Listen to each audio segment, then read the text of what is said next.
Hi, and welcome to Module 6. This week we move on to thinking about the human as producer and consumer. As we've seen over the past few weeks, there are layers to thinking about the human person.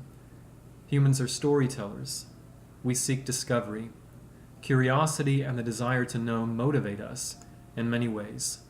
We are also beings capable of seeing and experiencing beauty. Beauty inspires and it challenges and it heals and it also unsettles.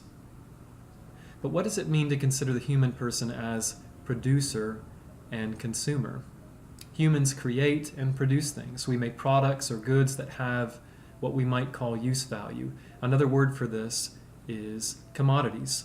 Commodities are things that are invested with time and labor. We are producers, but we are also consumers. We make use of things produced. We make use of commodities. Some commodities we desire strictly for their usefulness, like a box of tissues or a roll of paper towels. But other commodities we desire because of how they make us feel, maybe like an upgrade to a new phone, when the one that we've already paid off works perfectly well. What motivates us as producers, and what are the things that drive us as consumers?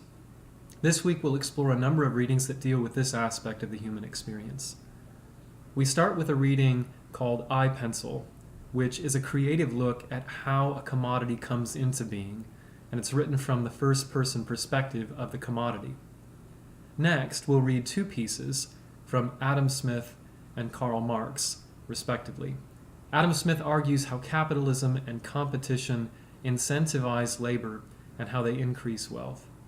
Marx, on the other hand, raises various objections to capitalism, specifically how the industrial age, when machines and factories take the place of cottage industries and artisan workers, how it tends to alienate human life from meaningful labor. Marx doesn't dispute that capitalism works, that it produces wealth, but he is interested in how it affects the dignity of the worker, especially those toward the bottom end of the social economic ladder. In the fourth piece, called Rerum Novarum, which is written by Pope Leo XIII, we'll see how Marx's challenge is acknowledged and engaged.